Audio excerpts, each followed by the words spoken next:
We begin with breaking news. In the last few minutes, US President Donald Trump has paused all military aid to Ukraine following his clash with Ukraine's President Volodymyr Zelenskyy at the White House last week. Now, the halt comes after Trump accused Zelenskyy of being uninterested in peace and ungrateful for US support. White House officials said that US aid would be reviewed to ensure that it was, quote, contributing to a solution. We can speak with Kristine Berzina now with the German Marshall Fund think tank. She's responsible for geopolitical analysis in Northern Europe and North America. Great to have you on the program. Now, Trump has ordered US military aid to Ukraine to be halted. I'm interested to hear your reaction to that first up. This is a very alarming development in the relationship between the United States and Ukraine, and is definitely a blow to Ukraine's war-fighting abilities. There has been speculation since Friday's hostile meeting between Zelenskyy and Trump in the Oval Office that there could be dramatic measures that the Trump administration could take in order to pressure Zelenskyy to get on the same page as the United States.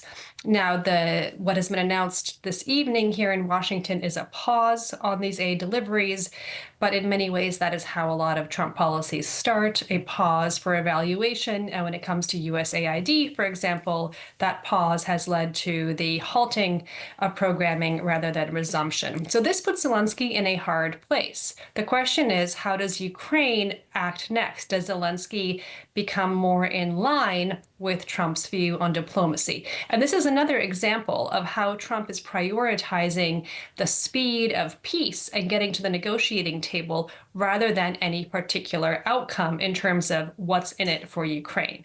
For Trump, the cessation of hostilities is sufficient. I'm sorry to interrupt you. Is this what you mean when you're talking about the pressure that this is meant to put on Volodymyr Zelenskyy here? Absolutely.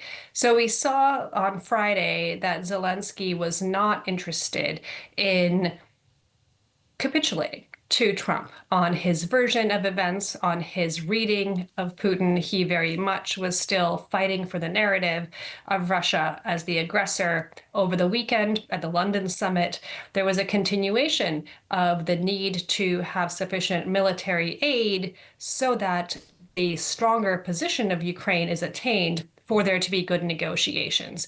In some ways, this is the US answer, which is not to put Ukraine in the strongest possible position, but to put Ukraine at a negotiating table. And that, again, comes to the point of speed of negotiation to be a primary focus for President Trump and his team, rather than an enduring peace, which is, of course, what Zelenskyy and what Europeans want. And here we see a tension between the European and Ukrainian view and an American focus on the cessation of hostilities as the primary objective.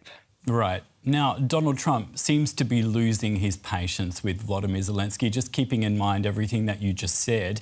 Is there any way the US could force Ukraine to sign a deal to end the war that Ukraine doesn't want to sign? It's hard to say exactly how things will continue. What is clear is that Donald Trump wants there to be a table to which people come and there to be an actual negotiating process. There are things that Zelenskyy seems to be willing to sign. Since Friday, he has signaled that he would like to return, he would like to sign the minerals deal. There's also progress the Europeans have made on promising peacekeepers, should there be a cessation of hostilities, with a focus on deterrence as well. That is a lot more of what Ukraine wants out of this. Can there be enough of the European peace and enough of the American speed to make Zelenskyy happy enough? Maybe.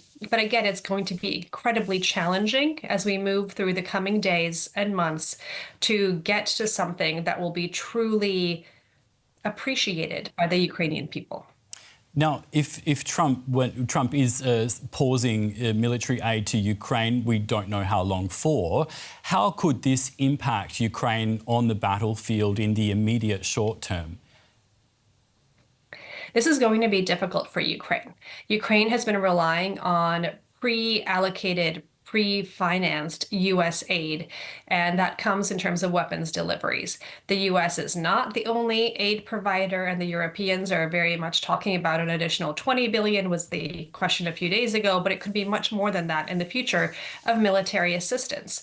But this does slow down what is available to Ukraine, and if there needs to be a triangulation away from American military support, there's no automatic other power, no automatic stockpile that can be used instead. And again, a lot of the logistics required are complicated to set up. And so it's going to put Ukraine again in a tougher position. What's not clear is whether this pause is short term, medium term. Is this a pause until Zelenskyy apologizes? Is this a pause until there is a peace talk?